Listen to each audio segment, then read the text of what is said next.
Cherie is the founder of Saalt. You may have seen this brand on the shelves at Target, and she actually got her product into Target within about 2 years of starting this brand. It really took off because it's making a big impact.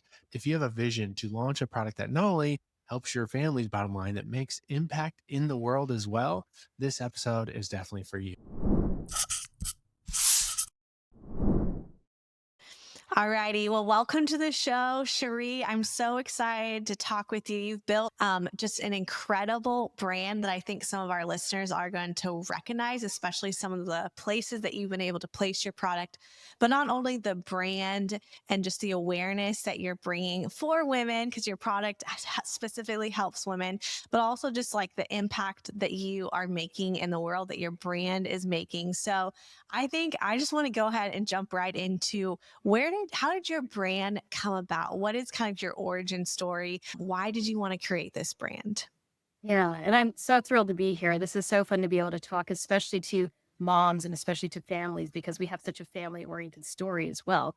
And that's how our story started. So, my mom is from Argentina. My husband's from Venezuela. He was born there, and his heritage is Wow. from there. And so, I was speaking to his aunt in Venezuela, and she was describing how difficult it was to get any type of personal care items, to get any foodstuffs and so forth on store shelves. And I immediately thought of my 5 daughters and what would I do in that situation? And this dependence that we had on the disposable supply chain kept me up at night. And I thought, what in the Mm. world would I do if I didn't have access to all of these, items that we're able to get on store shelves all the time, let alone things like pads and tampons? When I asked her what she did, for period care, she said, well, I haven't seen a pad or tampon in like 3 years. And that got into a Wow. discussion of all the rudimentary methods people use when they live in period poverty. And so I started looking into reusable options to send to my family there. And I was introduced to the menstrual cup for the first time and period underwear. And I Wow. just thought, wait a minute, I have a woman in my 30s. I've never seen these before. What are these products? Mhm. And I tried them and I was blown away. I thought these are more comfortable. They hold more flow than, pads and tampons. They move with me. I forget that they're in. Like I would forget I was on my period and they're better for the Wow. body and planet. And I thought, where have these been my whole life? And then I realized that there was a space in the market to create better products that were US made because there weren't a lot of US made brands at the time when we started. We've been in business 7 years now, and there's more Wow. brands now, but it was a little bit less proliferated at that time. And so I made the goal to be able to get these products to a mainstream consumer, and that's really where Salt started. Along with that, I also noticed that the situation in Venezuela actually applied to over a quarter of the menstruating world where people lacked access to Wow. safe and reliable period care. And it's called period poverty, right? And so what happens is that as soon as girls hit puberty, school dropout rates start to skyrocket because they just can't access what they Wow. need. And so when we realized that something this big, as big as a cup or as basic as a pair of underwear, could keep girls in school, could keep women providing for their families, and could literally break cycles of poverty for generations, it was something we had to Wow. stand behind. So along with creating the brand, we also certified as a B Corp with a 1% give back mission to help donate our products across the world. So yeah, since 2018, since we launched, we've donated over 130,000 products in 50 countries. Wow. That's Wow. absolutely incredible. I love that story of just having a conversation, with family and realizing there's this big problem and something that you wanted to serve. I'm curious, before jumping into product research and innovation and contacting manufacturers, had you had any prior entrepreneurial experience, or were you just like, just going to go for it? Like, where did that start? Such a great question. And I think it aligns very well with what you do in empowering, enabling, especially, moms to be able to sell online and develop products, because that's really where we started. So my husband did real estate. I was a technical writer and I was writing textbooks for, college students, trying to teach them how to create, good behavioral health. And, I had all the fun chapters of the textbooks like STIs and addictive behavior and stress management, right? And Oh, so man. much of that technical writing training really applies to e-commerce because you're usually trying to take a product that's new or innovative or a little different. You're repackaging it to be consumable for a mainstream consumer to make it engaging, right? Through Mhm. visuals, through information design, and so forth. So that's what we do in business. But prior to starting Salt, I did have some e-commerce experience. I actually taught a Brazilian martial art called capoeira with my husband for 10 years. Wow. And we identified the Wow. problem that a lot of these like capoeira studios weren't able to access products, from Brazil, like the pants that we wore, Yeah. the instruments that were used and so forth. And so we developed a business where we were importing these items from Brazil, selling them online. And that's where I first learned to do like email communication and how to segment lists and how to Yeah. take product photography, which we did just in our upstairs. And Yeah. I would model it myself and we do the editing and everything. And, when to have sales and how you were capturing audiences and pay-per-click ads, like all of that all those basics for Wow. e-commerce we learned in the prior business that was a much smaller niche type of business. And we had it about 10 years and, we closed it, but it was such a great stepping stone to then prepare us for Salt. Wow. Wow. I know like a lot of the moms in our community, they kind of this balance of like, oh, I see this cool opportunity, like the market research looked good, but I'm not really passionate about that product. Like, I just think of like, we had some moms selling the most random stuff. Like, there was a mom in our community selling like door hinges, right? And people were buying door hinges on Amazon and searching for this thing, and the data was good, but it's just like, it doesn't really get you out of bed in the morning to sell a door hinge. And so, a lot of our audience, some of our top case studies lately, they've been launching more passion products, right? Things that Mhm.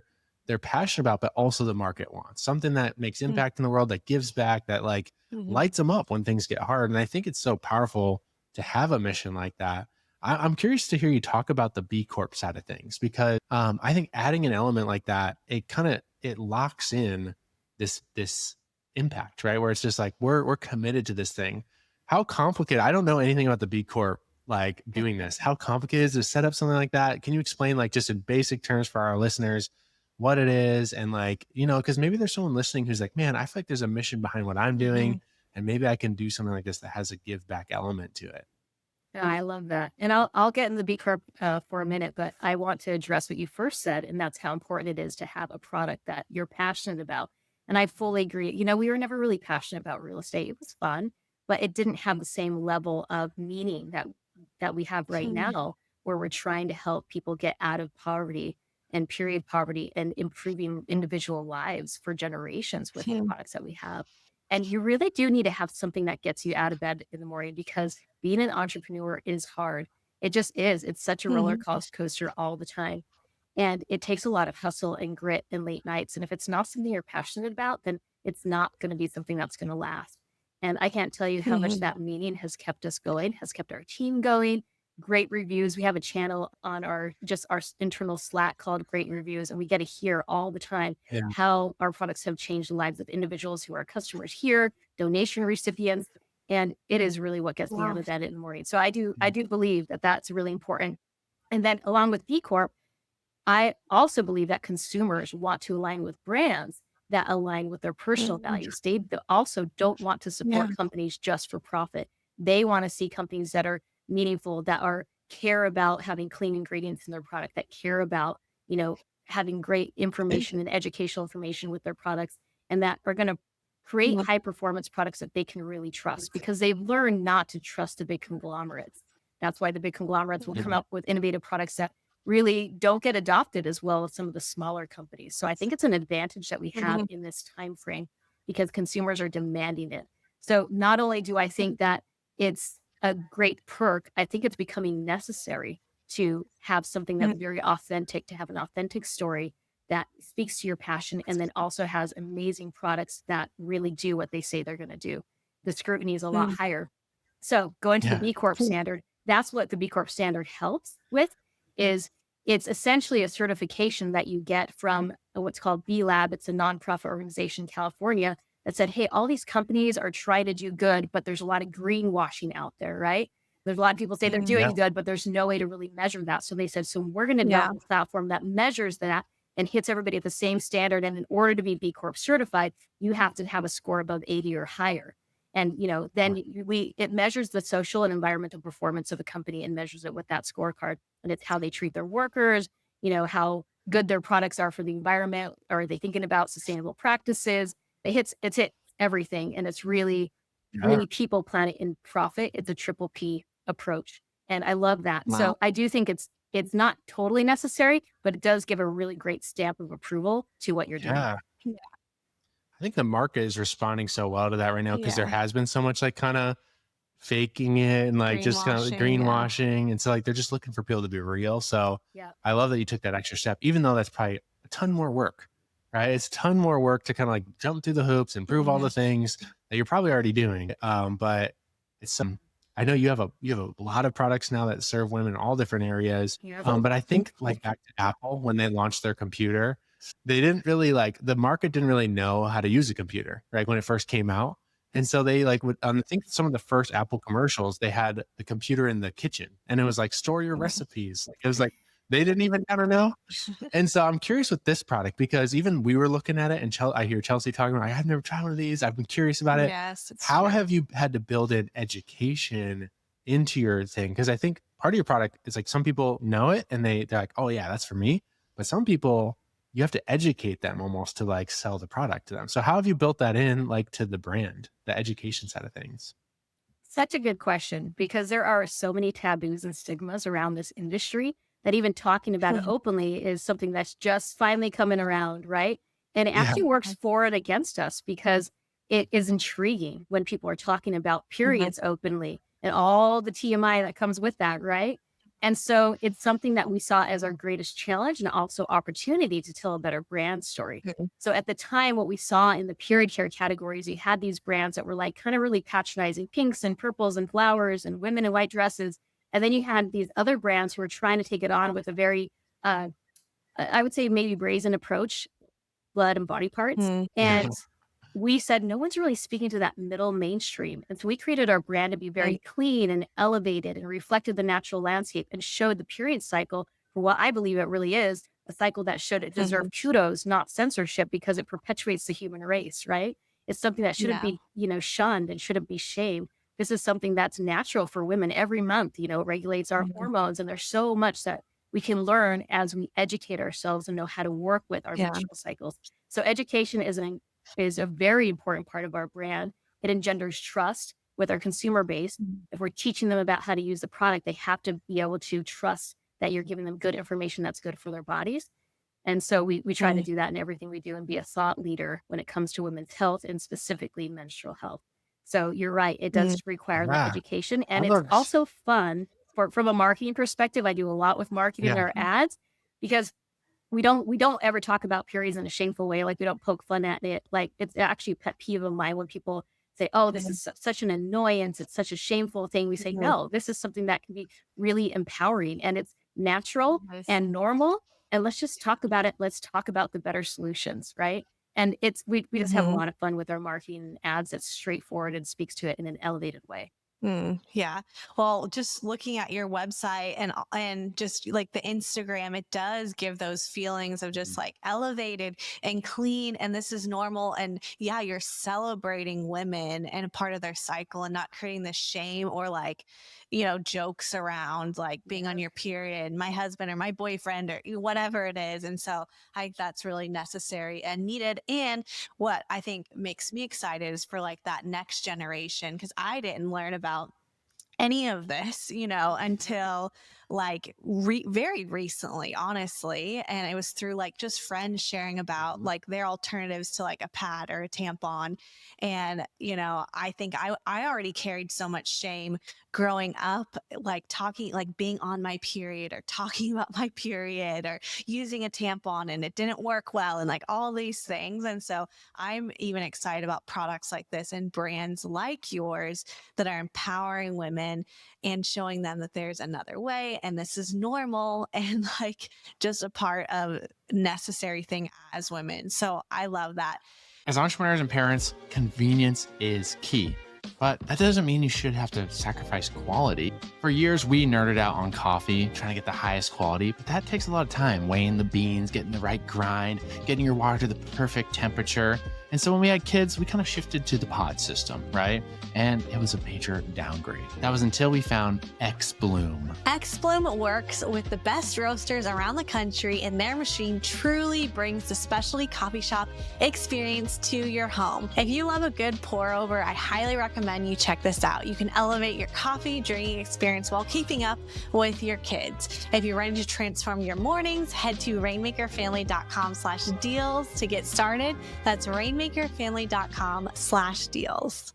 Cherie, I'm curious because I love how you were like, one of the reasons you wanted to a manufacture in the United States, which I know can be like difficult. So I'm wondering like how that process was for you to find a manufacturer with the quality that you were looking for. Was that hard? Did you have to like reach out a lot, or have it been built over time? Yeah, I'll say I think starting from stupid is not a bad place to start. When you're trying to be disruptive in an industry, it actually can be a detriment if you know too much in the industry because you have professionals that Yeah. say, oh, it's never been done this way. It's got to be done this Mm, way. These companies already have that. And if you're starting in something new, I mean, you take Patagonia and Cotopaxi, mm, for instance, right? Cotopaxi could have easily said, oh, Patagonia's got the market. There's so many outdoor brands. We can't do it differently. But they mm, did. They did it differently and they're succeeding because of it. And there's a lot of examples there. So when we first started, we didn't know how to make a, liquid silicone injection product, right? It was something we Yeah. had to learn. We had to find the manufacturer, like you said. And a lot of that is just trial and error. You start calling, you start mhm. researching. And there's Yeah. if I were to give one piece of advice to, anyone who's looking at starting a business, realize there is no cookie cutter way to do this.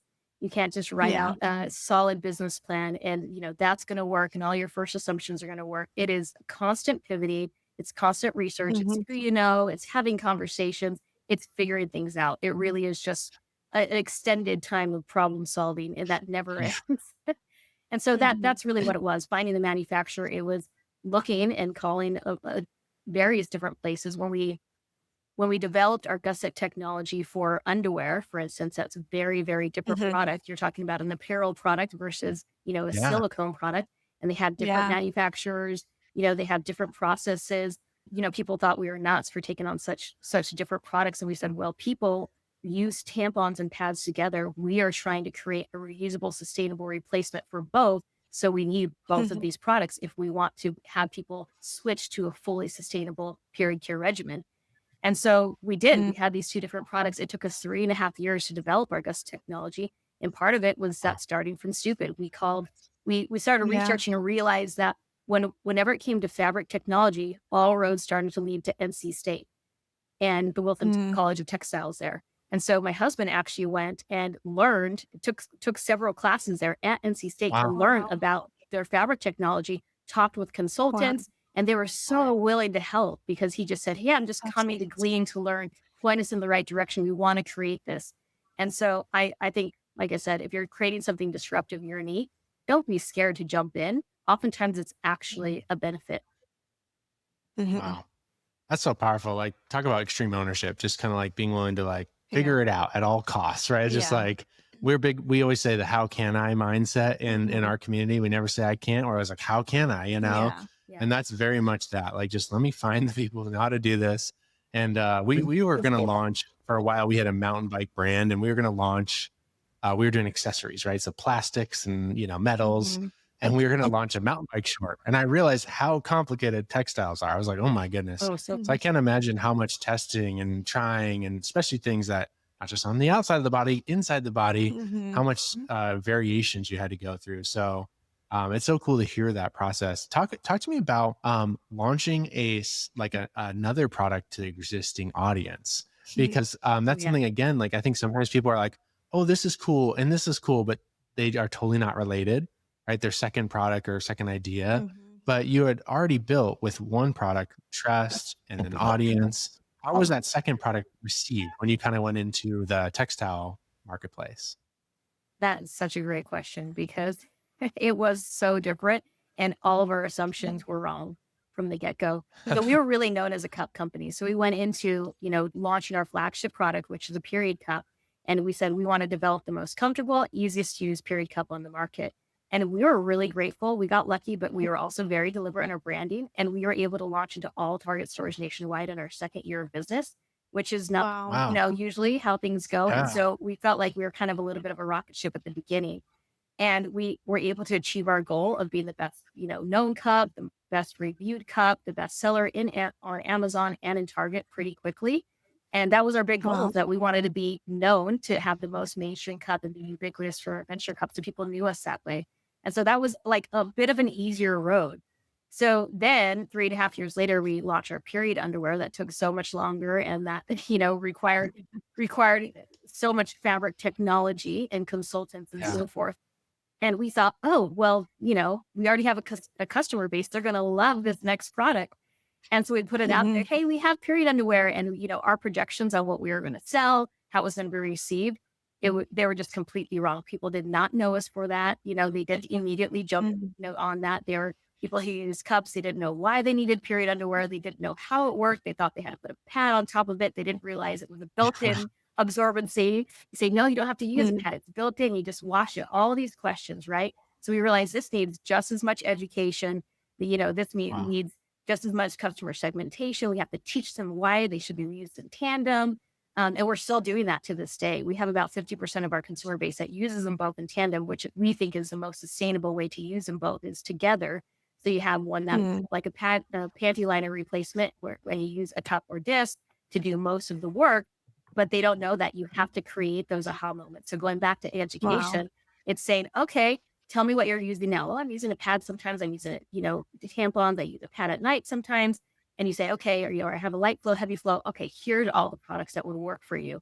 And so it's like the Mhm. Saalt makeover. This is what it looks like. And you're teaching people how to use the product. So it's so much education. Wow. I would love to know, Cherie, because you said, your first product, that flagship product you got into Target, that was a huge win. It's, really explosive Yeah. growth. And then you said it, very quickly, but you said it took 3 years to develop this new product. And of course, thinking it's going to go one direction and it doesn't, having to do more education. I think this is very true of like a lot of entrepreneurship is sometimes you hit those really big launches or those goals and then not always, but sometimes the next time it's like you got to get down and get in the grit again and like Yeah. get it going. So I'm wondering like how have you learned to persevere through products or innovation or the market not receiving something the way that you thought it would? Like how did you continue to grow on product innovation? I think a lot of people would say, well, 3 years, man, or 2.5 years in and I'm out of this money and this time. Like how did you keep going? Yes. So we actually started both products at the same time. So that 3.5 years was one took a lot less time and one took a lot more time. So it Yeah. launched. It launched afterwards. We launched the cup in 2018. We launched the underwear in late 2020, and we realized that it presented different challenges too because you launched them and suddenly you were splitting your resources. So like your ad spend. Well, now we're trying to spend on ads for period underwear and Yeah. cups. We assumed that they would go together so well. Well, it's not. They're very different, consumers. They're very different products. They're different use cases. Underwear can also be used for bladder leaks. It can be used for discharge and sweat. So there's and you can talk to an incontinence audience and beyond that, where cups are only Yeah. periods. And so it really was going back to basics, like you said, and saying, okay, I may not have all the answers. I've had success here, but I really have to go back to the roots, be willing to learn, be willing to pivot, be willing to, take learnings as I go and say, okay, this is how I speak to the audience in this way. And some of it is just being very straightforward, educational in our ads, saying, this is period underwear. This is what it looks like. It can be used Yes. for all of these things. You don't have to use a pad on top. Yeah. It's a pad replacement. Going back to basics because we were way Yeah. too Yeah. high level at first. And so you learn all those Yeah. things and then you learn how to implement them. Wow. How has like customer communication played a role in product Yeah. innovation? I saw that you have like a team of people that can like get on a call, like a coach, right? Mhm. And you have ways people can leave reviews. Tell us about some of those systems you built to kind of collect customer communication and how that's changed products over time. Yeah, so we are very customer centric in everything that we do. We have a very strong design thinking process. And it really is, like I said, starting from stupid, asking customers a lot of empathy questions. What do you deal with? What do you deal with our products? What do you deal with every day with your period? Yeah. What products could be used to be able to help solve those problems? What's your ideal? And we do that in everything that we do. So for instance, our discs, and I don't have the second one here, but we have two sizes of discs. And most Okay. companies that offered discs at the time, we weren't the very first disc to market, but we learned from the other markets, most people had a one size fits all. Well, when we conducted empathy interviews, we realized it's not one size fits all. A lot of people can't use a larger disc. And so they need to have a small disc and they need to have a more regular size or larger disc because people have different anatomies, go figure. And so we Mhm. created both, and that's been a game changer for us. And people will use it like the smaller disc myself, I use a small disc for the light days of my cycle and use our larger disc for my heavier days. And people want these different products Okay. for different use cases. So the other thing that we do is from the get-go, I remember telling my husband, because both of these are FDA regulated devices, and they Okay. can take so much learning and behavior change to be able to adopt something entirely new. And I said, this is going to be a customer service nightmare. And I was not excited to necessarily jump right in. I was like, oh, this is a great Yeah. idea. I definitely had the idea, but I was hesitant and scared at first. I'm like, oh, maybe not. There's a lot of pathways. This is going to be hard. And, good for him. We make a really great team. And he's like, no, we're going to do this. We can do it. He took on the Yeah. FDA. I took on the marketing, and we really leaned into our strengths that way. But what we did is we developed a customer service team that's all US based. They speak English. They're real humans. We said we want that to be a unique value proposition from the get go. We're not going to outsource our customer service. We want them to be coaches. We want them to coach people through Yeah. things. And we want them to That's create cool. incredible customer experiences. Because if you think about your own customer experiences, what are the ones you remember? It's either the Yeah. really bad ones or the really great Yeah. ones. You don't talk about the ones in Yeah. between that were so, right? So we Yeah. actually have a delight budget that we give them to delight our customers so that they can create Wow. more of the best ones. And even if customers are having a bad experience, they go above and beyond to really take care of them, and they turn, a valley into a peak instead. And so it's something that Yeah. we do as with a very deliberate effort. And because of that, we have a really high NPS score. That's Dang, that's awesome. awesome. I'm taking those. That's Yeah. amazing. Empathy interviews. I love that Yeah. language. That's so cool. And delight. What was it? A Delight delight budget? budget, yeah, so they can spend up to Oh man. $100 on every customer just to make them happy so that they will be a Yeah. lifelong customer, because our lifetime value of a customer is more than that. Yeah. Yeah. That's Wow. amazing. That's amazing. How cool. It's like I love brands like this that it's like one, the customer's winning. Hmm. Two, the world is winning. Three, your team is winning, and ultimately you're winning because you're helping everyone win. So, man, thank you so much for coming on the show. I would say one last question that'd be fun to ask is if you could go back to yourself at the beginning of your e-commerce journey, whether it's this brand or the martial arts brand, what is like some wisdom or a piece of advice you would give yourself back then, kind of coming in? I'm going to turn it into just the pro family culture that we've created at Salt, Mhm. because we realized early on that what made us gravitate to doing something online was really because we wanted time freedom. We wanted freedom with how we structured our lives. And, for anyone who's doing entrepreneurship, you really get to create those rules.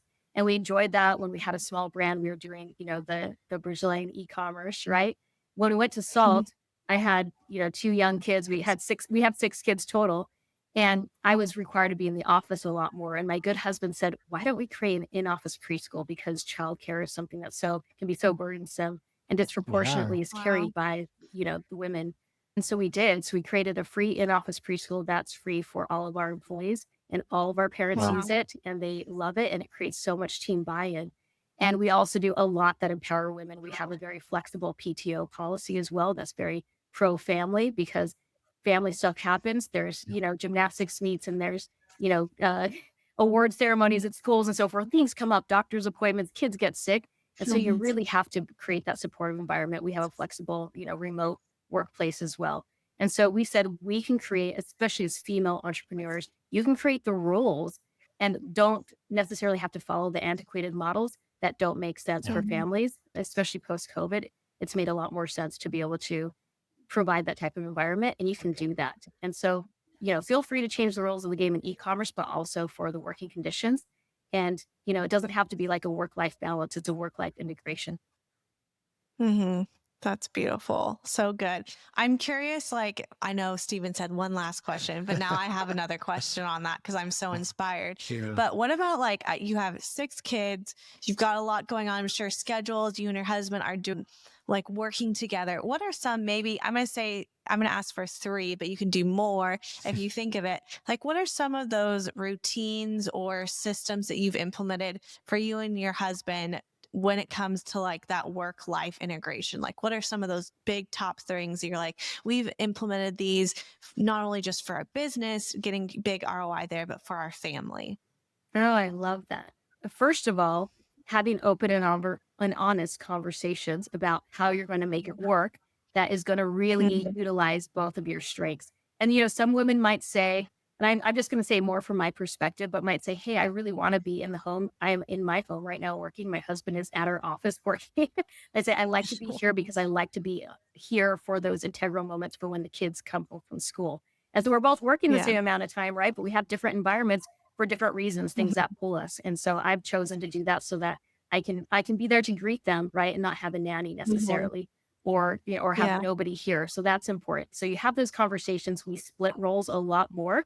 And he used to work a lot more with real estate, and I was, home with toddlers. And this company has required us to shift and to rethink and say, okay, what is going to work best? So we do a lot of the just splitting of the chauffeuring, splitting of how we take care of the needs of the family. He does a lot more of the grocery shopping, and it's beautiful because, I think that at least for my husband and for those who are maybe tasked to be providers, they often also want to have more of the family time and maybe don't feel like it's quite fair to have it kind of be one or the other. So I would just say being willing to look at those gender roles is number one. Number two, I learned early on I had to develop a very strong morning routine. And we don't do a lot of TV watching. We don't do a lot of extra things because we are so busy with the business and family already that we really had to look honestly and say, what are the vital 5 things in my life that bring me joy, that bring fulfillment, that's going to bring fulfillment for my family? And I can really only do those 5 things. And for me, it was, I'm a very religious, God-fearing person. So it was my spiritual relationship. And then second Yeah. was just marriage and family. And third is my own health. And fourth is my contribution to the world and what we do that's meaningful. And beyond that, it's just not much beyond. And my family, I should say, marriage and family. So that's how you get to the 5. Yeah. But I had to cut out everything else beyond that. And so my Yeah. morning routine encompasses all of those things right in the morning in the first 90 minutes of my day. And then if the rest of the day, if fires happen, I still feel fulfilled because I accomplished those things and put the most important things first. And then, oh goodness, third one, I'd probably still say just reevaluating the roles of the workplace, kind of what I spoke to about Yeah. being willing Yeah. to restructure things that are going to work for a family life. Yeah, that's very beautiful. I think I'm going to take that one with me. And I feel like I say it in a different way, but I love how you beautifully just put it. It's just, you are in charge of your work life systems. And especially when you added employees and structure and you can disrupt it, you can do it differently. That's the beautiful thing about entrepreneurship that I think we often lose sight of when we're in the grind, when we're raising children, when we're starting things, when things are hard. It's like, oh yeah, I make my own schedule. I get to be the boss and decide. So thank you so much, Cherie, for being on Yes. this week's episode of the Rainmaker Family Show. If our listeners want to connect with you or your brand Saalt, what's the best places for them to do that? Yeah, so we're online, Saalt.com. We're also on Amazon. We didn't get to speak to that much, but we do a lot on Amazon. And I think it's a great place for people to be exposed to new products. I think it's an amazing platform. It's a tough one, but it's amazing. So I'm a big proponent there. And then we are in some mass retail stores. We're in Target. We're in Walgreens. You can find us in Whole Foods, select products. We have some big launches. I could probably say it next month. Walmart will be coming, and we're on Costco.com. Okay. So a lot of exciting things. So Let's cool. go. That's Wow. amazing. Congratulations. So awesome. Yeah. Thank you so much for being here. I know that your story is helping our moms dream even bigger. Yeah. So if that thing is stirring inside you, you're listening to this episode, you want to make impact in the world, you want to launch that passion product, go for it. Cherie just gave you permission. All right. So Yes, you did. thank you for being here. And we'll see you guys on the next episode of the Rainmaker Show. Thank you so much. Thank you for listening to another episode of the Rainmaker Family Show. If you're not a part of our mastermind yet, I want to say I think you're missing out. Our heart here at Rainmakers is to create total abundance for you. That's why we're offering a free one-on-one family freedom design session for you, our faithful listener. Yeah, if you want to hop on a call with our team, see if it's a good fit to build a business that creates time freedom for you, financial abundance, and helps you leave that thriving family legacy. That's what we're all about in our mastermind. You can grab a time on our team's calendar at rainmakerfamily.com/mastermind. Again, that's rainmakerfamily.com/mastermind.